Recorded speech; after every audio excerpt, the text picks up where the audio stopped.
Hey y'all, this is just going to be a real quick video. I don't have a lot of extra time this week, so I can't make a full video.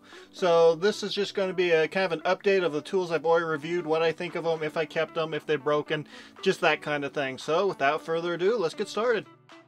First up, we have the Ryobi P20110 brushless trimmer, 18 volt.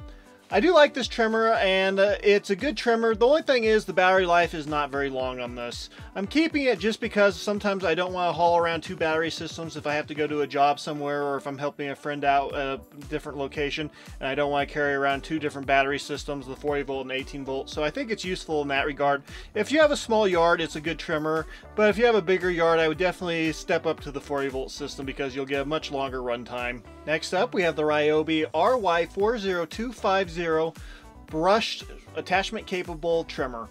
I do think this is a good weed whacker. I ended up selling mine because I needed some extra money, and I just didn't really need it because I have the brushless version.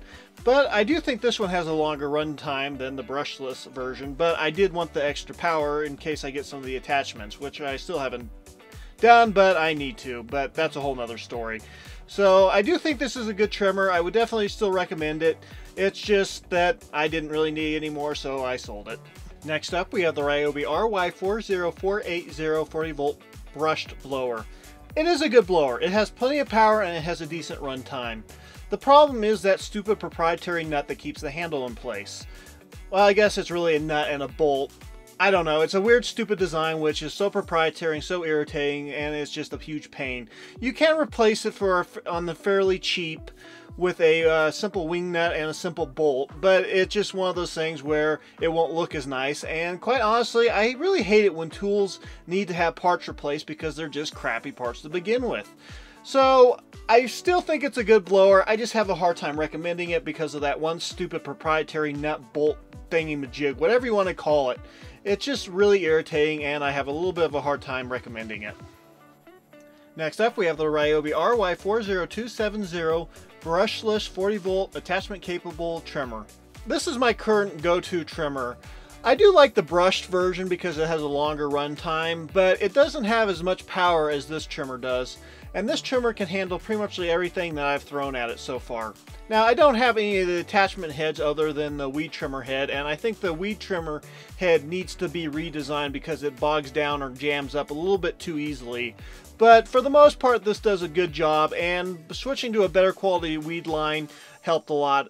But like I said, I do wish the head had a little bit better design to it. But until that happens, this is a pretty good option. Next up, we have the Ryobi RY40110 40 volt brushless mower. This has been a fairly good little mower. I got to do touch-up work around the yard that the riding lawn mower couldn't get to or just couldn't handle because it was in a weird spot, and it was a good little investment, I think. It's done a good job of doing the touch-up mowing, and I think it's a decent little mower. The one caveat to that is that it's a decent little mower when the bag is attached. When the bag is not attached, it doesn't do quite as well. The problem is that there's no side ejection port for the mulch, and so it bogs down the blade, causing the mower to turn off. So if you are going to be using this mower, make sure that you have a bag for it and that you use it when it's attached. Otherwise, you're definitely going to deal with some bogging down or some random stops. Next up, we have the Ryobi P519 18 volt reciprocating saw. It's a decent little saw. It's nothing to write home about, but it's nothing to sneer at either. It does a good job of pruning trees around the yard and just some light cutting work around the yard or in the chicken coop or wherever you need to use it. I wouldn't use this to try to rip apart a car frame or anything that involves heavy metal because it just can't handle that. But it's not a bad saw and it does a decent job. Just don't expect the batteries to last very long. And I really wouldn't buy this at full retail price. It's overpriced. But I did end up keeping mine just as a backup, and I think it's a decent little saw. Next up, we have the Work Tough 4 volt cordless screwdriver model S021. I really wanted to love this screwdriver. I really did. The attachments are super useful, and it was an awesome size, and I really wanted to love it. The problem is, well, there was actually two problems. The first problem was it just did not have enough power. When you start using the attachments, you really start craving more power, and 4 volts just is not enough power. The second problem was the cutting head. The cutting head was only useful for cutting straight cardboard. That was it. Everything else either got jammed in it or it couldn't cut. So I really wanted to love this screwdriver, but I ended up returning it because I just couldn't justify it at how much it cost. And the fact the cutting head just doesn't work. So I would probably pass on this if I were you. Ah yes, and then we have the tool that escaped Ryobi's defective tool department and made it into a factory where it cloned itself and spread throughout the world, causing mayhem and destruction. Well, maybe not mayhem and destruction, but I definitely would not recommend this scrubbing tool to anybody. The Ryobi P4500 telescoping scrubber is a great idea. I love the idea. I would love to see an actual decent model be released. The problem is this is not a decent model. The handle is junky, that breaks super easily. The heads are proprietary, and there's just a single speed. So I really cannot recommend this to anybody.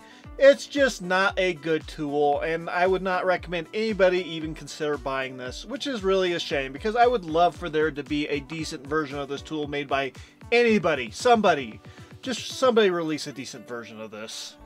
Next up, we have my go-to impact driver, the Ryobi P238 brushless impact driver, and I really enjoy using this impact driver. And the added bonus of this impact driver, unlike the newest models, it still has the bit holder and magnet, which is super useful. And Ryobi, you really should reconsider getting rid of that because it was a really stupid move. But this one still has it, and I still love this impact driver, and it's my go-to, and I use it all the time. So I would definitely recommend this impact driver to anybody who's currently looking for an impact driver. And last but not least, we have the Works WX176L switch driver. I really like the switch driver, and I've been using this a ton lately. I've been building a shed, and I've been building the shed with pretty much only wood screws, which is a huge pain in the neck, but it's really handy for if you need to take stuff apart. Now, I like everything about the switch driver except for two things. The first thing is there's no belt clip, which I think is a shame because it would definitely benefit from having a belt clip. And the second thing is the second speed. The second speed, or the fast speed, just isn't powerful enough to fully drive in a wood screw. And this is kind of a disappointment because you're always having to go up to the first gear, back to the second gear, up to the first gear, back to the second gear, and it's just rather annoying, especially when you're putting screws in at a fairly quick pace. So if it was up to me, I would definitely, on the second generation or the next generation, I would definitely try to make it an impact #1, and then I would definitely give it more oomph in second gear so you can fully drive in a wood screw into just some soft pine. But other than that, it's a fantastic tool, and it really does save time being able to go back and forth in between the two chucks. And I would definitely still recommend it because, quite honestly, this really is kind of a unique tool, and I really wish more manufacturers would adopt the design philosophy behind this. Just maybe give it a little bit bigger motor next time and a belt clip. But still recommended, and I still own it and I still use it. And that is it. Sorry I didn't have time for a full tool review this week, but next week we're going to be reviewing Ryobi's cheapest push mower, and well, I guess we'll see you then.